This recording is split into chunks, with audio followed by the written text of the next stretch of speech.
कोणत्याही गुन्हेगाराला कोर्टात हजर केल्यानंतर त्या गुन्ह्याच्या गांभीर्यतेनुसार त्याला शिक्षा सुनावली जाते.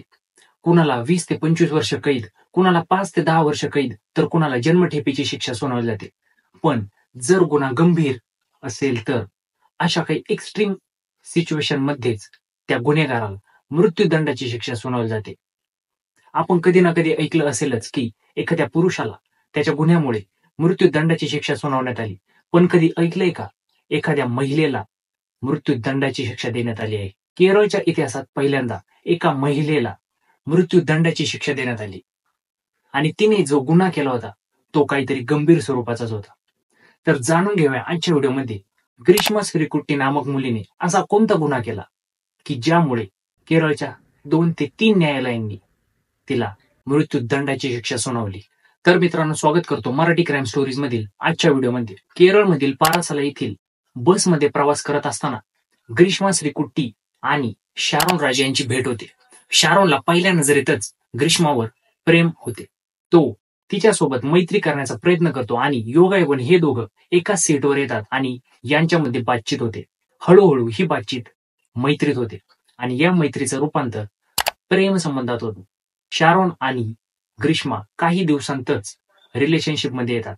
शारोन त्याचं पूर्ण भविष्य ग्रीष्मा सोबत बघायला सुरू करतो. तो तिच्यासोबत लग्नाचे स्वप्न बघत होता. एका बसमध्ये भेटलेल्या एका अनोळखी मुलीसोबत भविष्यात लग्न करायचं स्वप्न शारोन बघत होता. पण नेहमीप्रमाणे एखाद्या मुलीसाठी, ग्रीष्मासाठी शारोन हा फक्त एक तिच्या जीवनातील आणखी एक बॉयफ्रेंड होता. तिच्या मनात त्याच्याबद्दल काहीच भावना नव्हत्या आणि हेच सत्य झालं. ग्रीष्माच्या घरच्यांनी तिचं लग्न एका सतीश नामक आर्मी ऑफिसर सोबत ठरवलं. सतीश हा एक वेल सेटल आर्मी ऑफिसर होता. त्यामुळे ग्रीष्मा शारोनपेक्षा सतीश सोबत लग्न करण्याचं ठरवते आणि हे जेव्हा शारोनला कळतं तेव्हा तो एकदम व्यवस्थितपणे, शांततेपणे ग्रीष्मा सोबत ब्रेकअप करतो. शारोन हा इतका समजदार आणि इतका इनोसंट मुलगा होता की त्याला या लग्नाबद्दल कळतात तो ग्रीष्मा सोबत संपूर्ण नाते संपवून टाकतो आणि त्याच्या जीवनात परत वळतो. ग्रीष्मा ही सतीश सोबत लग्नाची स्वप्न बघत होती आणि शारोनला तिने सुद्धा एकदम विसरून टाकले होते. यानंतर 2 ते 3 महिने गेले आणि ग्रीष्मा शारोनला परत एकदा कॉन्टॅक्ट करते आणि त्याला भावनिक करते आणि त्याला सांगते की तिचं शारोनवरच प्रेम आहे आणि तिला त्याच्यासोबत लग्न करायचे आहे. हे ऐकून पहिल्यांदा शारोनला विश्वास बसत नाही. पण शारोन सुद्धा तिच्या या बोलण्यामुळे, तिच्या या आंधळ्या विश्वासामुळे, त्याच्या या प्रेमामुळे तिच्यासोबत परत रिलेशनशिप मध्ये येतो. आता मला हे समजत नाही की ग्रीष्माचा सतीश सोबत साखरपुडा सुद्धा झाला होता, पण तरी सुद्धा ती शारोनला का कॉन्टॅक्ट करत होती? आजच्या जमान्यात कोणीही आपलं नाहीये, कुणालाच आपलं चांगलं झालेलं बघवत नाही. मग एका बसमध्ये एक अनोळखी मुलगी भेटली, तिच्यासोबत प्रेम झालं, ती त्याला सोडून गेली आणि ती त्याच्या जीवनात पुन्हा आली. मग शारोनने तिच्यावर एवढा सहजासहजी विश्वास का ठेवला? कारण शारोनचा ग्रीष्मावर इतका आंधळा विश्वास होता की त्याच्या शेवटपर्यंत ग्रीष्मावर विश्वासच ठेवत होता. आणि हे मी का बोलतोय ते तुम्हालाही पुढे समजेलच. ग्रीष्मा शारोनच्या जीवनात परत आल्यानंतर शारोन खूप खुश होता आणि तिच्यासोबत लग्नाचे स्वप्न बघत होता आणि तेच झालं. जुलै 2022 मध्ये पारालासामधील एका वेट्टाकुडू चर्चमध्ये शारोन आणि ग्रीष्मा लग्न करतात आणि त्यानंतर काही दिवस एका लॉजवर रूम घेऊन राहतात.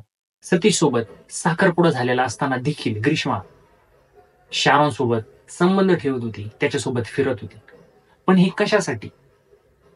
याचाच प्रश्न आज तुम्हाला पडला असेल. तर या प्रश्नाचं उत्तर होतं की ग्रीष्माच्या डोक्यात एक वेगळाच भलताच प्लॅन सुरू होता आणि तो म्हणजे ग्रीष्मा आणि सतीशचं जेव्हा लग्न ठरलं तेव्हा त्यांच्या कुंडलीमध्ये, ग्रीष्माच्या कुंडलीमध्ये एक जटक दोष आढळला होता. जटक दोष म्हणजे आपल्या भाषेत त्याला मंगळ म्हणतात आणि या जटक दोषमुळे ग्रीष्माचा पहिला नवरा लग्न झाल्यानंतर मरणार होता आणि त्यामुळेच ग्रीष्मा एक प्लॅन बनवते आणि सतीश सोबत पूर्ण आयुष्य घालवण्यासाठी तिचा पहिला नवरा शारोनला करते. म्हणजे शारोन मेला तर तिला सतीश सोबत आयुष्य घालवता येईल आणि ती त्यासाठी शारोन सोबत लग्न करते आणि हे लग्न एकदम प्रायव्हेट ठेवते, कुणालाही कळू देत नाही. आणि ह्या मंगळ दोषाबद्दल शारोनला सुद्धा तिने सांगितलं होते, पण शारोनला याबद्दल काहीच विश्वास नव्हता. ग्रीष्माचा प्लॅन हाच होता की या जटक दोषमुळे लग्नानंतर शारोनचा मृत्यू होईल आणि ती सुखात सतीशसोबत लग्न करेल. पण काही दिवस उलटूनही शारोनला काहीच होत नव्हते. तो मरत नव्हता. मग तीच शारोनला मारण्याचा प्लॅन सुरू करते. तिने खूप वेळा शारोनला मारण्याचा प्लॅन केला होता. आता हा व्हिडिओ बघा. ह्या व्हिडिओमध्ये एका पुलावर उभे राहून हे दोघं ज्यूस चॅलेंज करत आहेत. हे दोघंही चॅलेंज करतात की ही ज्यूसची बॉटल कोण सगळ्यात पहिले पिऊन टाकेल. पण तुम्ही नीट जर बघितलं तर ह्या 2 बॉटलपैकी एक बॉटल जरा जास्तच पिवळसर आहे आणि हा कलर त्या बॉटलचा कधीच नसतो. आणि यात खरं सत्य म्हणजे ग्रीष्माने शारोनला मारण्यासाठी त्या एका ज्यूसच्या बॉटलमध्ये 50 डोलो टॅबलेट टाकल्या होत्या. 1 ते 2 डोलो टॅबलेट जास्त झाल्या तरी एखाद्या व्यक्तीला बेशुद्धपणा येतो. हिने तर 50 टॅबलेट शारोनला मारण्यासाठी त्या ज्यूसमध्ये टाकल्या होत्या. आणि हे चॅलेंज पुढे चालू असताना शारोन ती 50 डोलो टॅबलेटची बाटली तोंडाला लावतो आणि त्याला ती इतकी कडू लागते, तो ताबडतोब ती थुंकतो आणि सर्व बाटली ओतून देतो. त्यानंतर तो ग्रीष्माला विचारतो की ही बाटली इतकी कडू का लागली? तेव्हा ग्रीष्मा त्याला सांगते की दुकानदाराने तिला एक्सपायरी झालेली बॉटल दिली असेल. परत एकदा शारोनचा आंधळा विश्वास. तिथेच त्यालाही वाटते की खरंय, दुकानदाराने एक्सपायरी झालेली बॉटल दिली म्हणून त्याला ज्यूस हा कडू लागला असेल. तेव्हा तरी शारोन वाचला.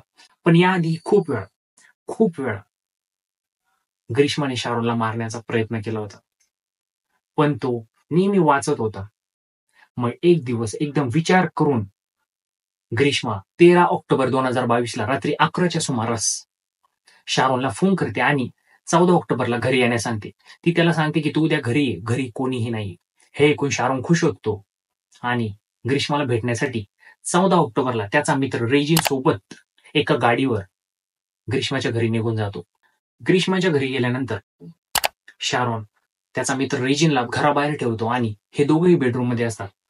खूप काळ गेल्यानंतर दोघं बातचीत करतात आणि ग्रीष्मा तिचा प्लॅन एक्झिक्यूट करण्याला सुरुवात करते. ग्रीष्मा शारोनसाठी एका ग्लासात एक आयुर्वेदिक काढा घेऊन येते आणि त्याला प्यायला लावते. शारोनला कधीही काढा पसंत नव्हता, पण ती त्याला सुद्धा तेव्हा ते ज्यूस चॅलेंज जसं दिलं तसं एका घोटात हा काढा पिण्याचं एक चॅलेंज देते. जोशमध्ये येऊन शारोन हा काढा पितो, पण त्याला माहित नव्हते की हा काढा त्याच्या जीवनाचा शेवटचा द्रव पदार्थ ठरणार होता. हा काढा पिल्यानंतर काही वेळातच शारोनची तब्येत बिघडायला सुरू होते आणि त्याला एकदम तिथे उलटी येते. शारोन ताबडतोब त्या घराच्या बाथरूममध्ये जातो आणि उलटी करतो. ग्रीष्मा तिथे जाऊन पोहोचते आणि ती विचार करते की तिचा प्लॅन एकदम सफल ठरत आहे. ती शारोनला उलटी करू देत नाही. तिला ते पूर्ण काढा शारोनच्या शरीरात पचवायचा होता. ग्रीष्मा जेव्हा शारोनला सांगते की उलटी करू नको, काढा हा कडूच असतो, त्यानंतर ती त्याला फ्रुटी प्यायला देते. हे मिश्रण असं होतं की शारोनची तब्येत अजून ढासळायला लागते. शारोन ताबडतोब ग्रीष्माच्या घरापासून निघतो आणि रेजिन सोबत घराकडे निघतो. ग्रीष्माच्या घरापासून ते शारोनच्या घरापर्यंत खूप ठिकाणी शारोन उलटी करतो आणि रेजिन सुद्धा बघतो की शारोन जी उलटी करतोय ती हिरव्या कलरची आहे. रेजिन त्याला विचारतो की तुला हे काय झालंय, तू का उलटी करतो? तेव्हा शारोन त्याला सांगतो की मी ग्रीष्माच्या घरी काढा आणि ज्यूस प्यायलो आहे. त्यानंतर शारोन घरी येतो. घरी त्याची तब्येत खराबच होत असते. ग्रीष्मा त्याला व्हॉट्सअपवर मेसेज करते की मला सुद्धा हा काढा पिऊन उलट्या झाल्याय, तू सुद्धा तुझी काळजी घे. ती त्याला हेच पटवून देत होती की तू हॉस्पिटलला जाऊन उपचार घेऊ नको. तिने त्याला मारण्याचा पूर्ण एक एक संपूर्ण प्लॅन तयार ठेवलाच होता आणि तो तिने एक्झिक्यूट केला होता आणि त्या प्लॅनमध्ये पूर्णपणे शारोन हा अडकलेला होता. ग्रीष्मा त्याला इतक्या भयंकरपणे मॅनिप्युलेट करीत होती. ग्रीष्मामध्ये माणुसकीचा म सुद्धा नव्हता. तेव्हाच तिच्या हातून हा गुन्हा घडला आहे. शारोनची बिघडलेली तब्येत बघून त्याच्या घरचे त्याला ताबडतोब हॉस्पिटलमध्ये नेतात आणि आयसीयू मध्ये शिफ्ट करतात. पण त्याला काय झाले हे डॉक्टरांनाही समजत नव्हते. मग डॉक्टर त्याची ताबडतोब सर्व चाचणी करतात. या त्याच्या पोटात गेलेल्या या काढ्यामुळे 2 किडन्याही ताबडतोबपणे खराब झाल्या होत्या. शारोनचा मोठा भाऊ सिमॉन ताबडतोब रेजिनला भेटतो आणि त्याला विचारतो की त्या दिवशी नेमकं घडलंय काय. रेजिन त्याला सर्व हकीकत सांगतो आणि त्याला सांगतो की शारोन जेव्हा ग्रीष्माच्या घरातून बाहेर आला तेव्हापासूनच त्याला ह्या उलट्या सुरू आहे. रेजिन सिमॉनला सांगतो की तिथे तो एक काढा आणि फ्रुटी प्यायलाय. सिमॉन ताबडतोब ग्रीष्माला फोन करतो आणि तिला विचारतो की नेमकं तू माझ्या भावासोबत काय केलंय. ग्रीष्मा त्याला सांगते की हा काढा मी माझ्या आईसाठी बनवला होता आणि शारोन तो प्यायलाय, त्यामुळे तो आजारी पडलाय. आणि त्यामुळे सिमॉनचा संशय हा फक्त आणि फक्त ग्रीष्मावरच होता. त्यानंतर सिमॉन मेडिकल पोलिसांना सर्व हकीकत सांगतो आणि एक मॅजिस्ट्रेट स्टेटमेंट घेण्यासाठी हॉस्पिटलमध्ये येतात. शारोनची तब्येत इतकी बिघडलेली होती की त्याला बोलता येत नव्हते. शारोन मॅजिस्ट्रेट यांना सांगतो की त्याने ग्रीष्माच्या घरी जो काढा प्यायला, जे ज्यूस प्यायलं, त्यानंतरच त्याची तब्येत अशी झाली आहे. त्यानंतर मॅजिस्ट्रेट त्याला विचारतात की तुला कुणावर संशय आहे का? तेव्हा सुद्धा तो सांगतो की मला कुणावरही संशय नाही. तिथे सुद्धा शारोन ग्रीष्माचं नाव घेत नव्हता की तिला अपराधी समजत नव्हता. 11 दिवसानंतर 23 ऑक्टोबरला शारोनचा मृत्यू होतो. 23 वर्षाच्या शारोनचे त्या पोटात गेलेल्या काड्यामुळे एकही अवयव काम करत नव्हता. शारोनचा मृत्यू होतो. शारोनच्या मृत्यूनंतर ग्रीष्मा आता सतीसोबत लग्न करण्यासाठी मोकळी झाली होती. पण या गुन्ह्याची, या केसची खरी सुरुवात आता सुरू होणार होती.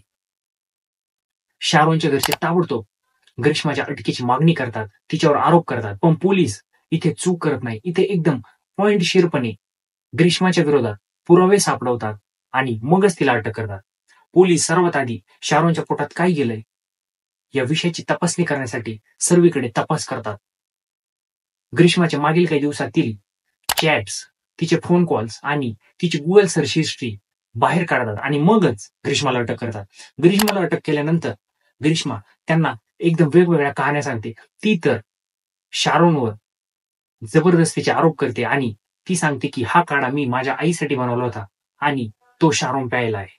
ग्रीष्माने तर पोलीस स्टेशनमध्ये पोलिसांपासून वाचण्यासाठी फिनाईल सुद्धा पिले होते, म्हणजे पिण्याचे नाटक केले होते, पण ती प्यायली नव्हती.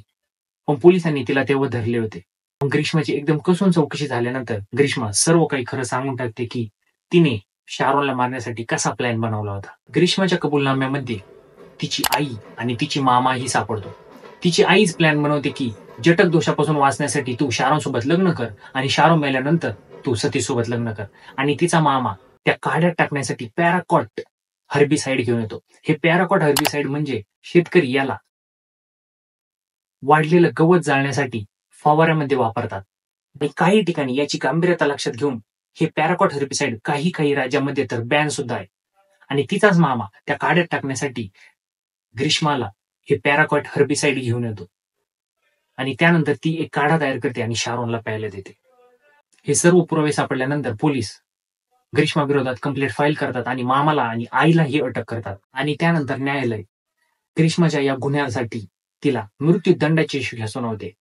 ग्रीष्मा दुसऱ्या कोर्टामध्ये अपील सुद्धा करते, पण तिथे सुद्धा तिला मृत्यूदंडाचीच शिक्षा सुनावली जाते. ग्रीष्माच्या मामाला पॅराकॉट हर्बिसाइड आणि पुरावे नष्ट केल्याच्या आरोपाखाली 3 वर्षांची सश्रम कारावासाची शिक्षा आणि 50,000चा दंड सुनावला जातो. आईच्या विरोधात काही पुरावे सापडत नाही, त्यामुळे आईला सोडून दिले जाते. ग्रीष्माने तिच्या खतरनाक, तिच्या भयंकर इराद्यांसाठी शारोन नावाच्या एका समजदार आणि इनोसंट मुलाचा खून करून टाकला. पण न्यायालयाने तिला एकदम उत्तम अशी सजा दिली आहे आणि त्याचा मी पूर्णपणे समर्थन करतो की अशा वृत्ती समाजात राहिल्याच नाही पाहिजे.